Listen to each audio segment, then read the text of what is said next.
hasil buruannya Tete Christian malam ini. Ada rasa madu, cuman nggak semanis kayak madu lebah. Lihat dong view-nya, keren banget.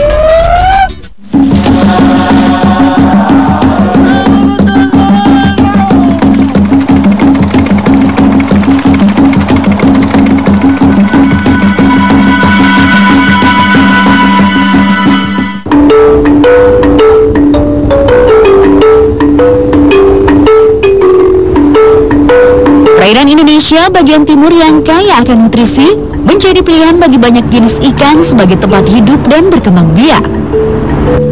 Dari ikan yang berukuran kecil hingga predator laut yang berukuran raksasa dapat ditemui di beberapa lokasi. Lihat terusan, lihat. Jarak-jarak saya bisa lihat lumba-lumba langsung di alamnya. Ini bisa dibilang adalah salah satu spot favorit saya di perairan Papua Barat.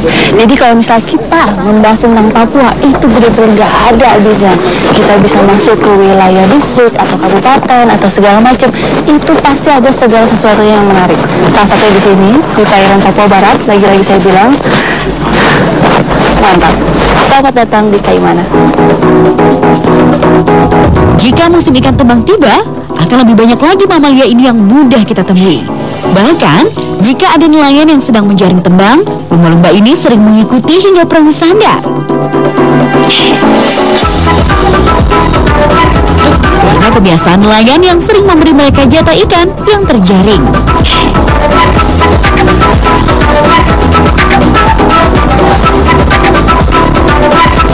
Lalu di sekitar Kaimana yang kayak ini tidak membuat masyarakatnya bertumpu hanya dari laut, namun masih banyak pilihan yang bisa menjadi penopang hidup. Sampai di Desa Bamana, saya sudah ditunggu Tete Christian dan anaknya Bapak John. Menggunakan perahu kecil, kami berangkat menuju hutan mangrove. Di antara hutan-hutan yang masih sangat luas di Papua ini, kalau kita lihat ada celah-celah muara, depan ada celah muara lagi, muara sungai lagi. Di situ biasanya habitat buaya. Tapi nggak perlu masuk ke dalam muara sebenarnya. Di pinggir-pinggir bakau mangrove ini juga sebenarnya buayanya juga ada. Nah, jenis buaya yang akan kita cari itu jenisnya adalah Rhopodilus porosus atau buaya muara. Nah, untuk biasanya warga-warga sini mencari buaya, khususnya mencari buaya itu lihat waktu. Lihat waktunya itu saat air sedang surut dan saat malam hari. Karena kalau lagi surut, buaya biasanya matanya sama punggungnya nongol. Nah, itu lebih mudah kelihatan. Dan satu lagi, kalau lagi malam, itu kalau misalnya kita cari pakai sensor, nah ternyata bola matanya warna putih, itu tanda-tandanya ada buaya. Berarti di situ saatnya kita beraksi. Sudah mau masuk muara di depan, nanti kita lihat muaranya seperti apa, dan pastinya gelap karena sebentar lagi bakalan matahari sudah mau turun. Kami berangkat sore menjelang gelap. Dengan perhitungan air surut dan gelap adalah kondisi ideal untuk berburu. Malam hari dipilih karena penglihatan buaya terbatas. Apalagi kalau mata buaya langsung terkena sinar senter. Biasanya dia hanya diam dengan mata yang menyala karena pantulan sinar. Asal tidak berisik dan gaduh, maka kita bisa menjangkau dengan jarak yang sangat dekat.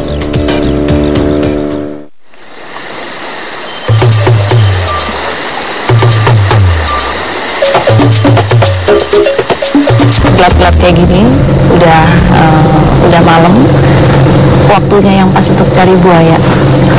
Agak silau. Tombak dengan variasi jumlah mata menjadi andalan para pemburu.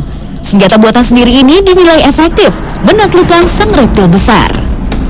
Dengan senter, mata Tete mulai menyisir lokasi-lokasi yang mungkin menjadi sarang atau tempat buaya sering mencari mangsa. Hal paling mudah menjadi tanda adalah pantulan cahaya dari mata buaya yang biasa menyembul di permukaan air yang tenang. Beberapa kali buaya terdeteksi keberadaannya. Sayang, satwa itu mengetahui kedatangan kami dan menghilang dalam air. Kali ini kami mendapatkan jarak yang memungkinkan untuk menombak. Di sini, kami hanya boleh melihat tanpa menimbulkan suara.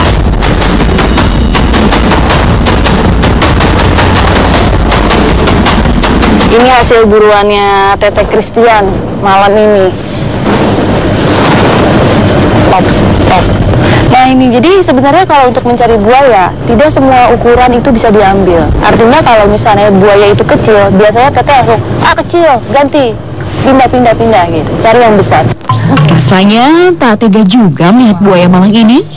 Ada kekhawatiran akan kelestarian buaya muara ini. Namun, untungnya perburuan buaya di Kaimana ini masih sangat tradisional. Di samping itu, pembatasan ukuran dari pembeli kulit buaya adalah hal positif untuk menjaga kelestarian populasi buaya. Dengan hati-hati, Pak Martin dan Tete menguliti buaya dengan pola yang sudah ditentukan agar kulit tidak rusak dan dapat dijual. Ini buaya yang semalam kita dapat, jenisnya Crocodylus porosus atau buaya muara. Jadi kalau di Papua ini memang banyak gitu. Jadi biasanya suka dicari sama pemburu-pemburu buaya kayak Tete sama Pak Martin ya. Biasanya kalau untuk pengulitan itu harus pakai pisau yang tajam dan ada cara-cara khusus. Jadi nggak asal sembarang potong, belah, ambil kulit, lepas dari daging, selesai, enggak. Tapi harus ada alurnya. Ada bagian-bagian yang tidak terpakai dan ada bagian yang tidak boleh hancur. Tak beberapa lama, kulit sudah terpisah dari daging. Proses berikutnya, pengaringan. Ini dia.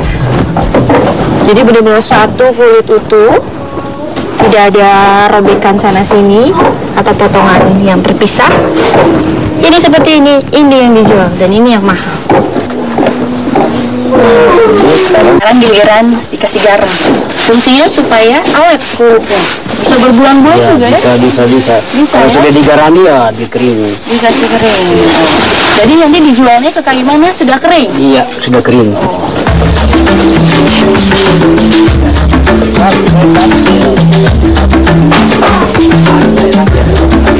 Tapi kalau ngomong soal kulit, jadi biasanya kalau warga sini untuk berburu buaya mereka tetap dalam mereka masih peduli dengan jumlah buaya yang ada di lingkungan mereka gitu.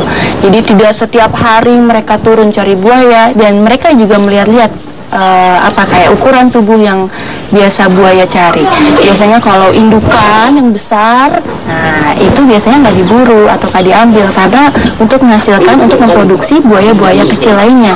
Dan untuk buaya ukuran kecil juga nggak diambil karena mereka biasanya membiarkan buaya-buaya itu untuk tumbuh besar selanjutnya. Jadi yang diambil buaya ukuran ABG.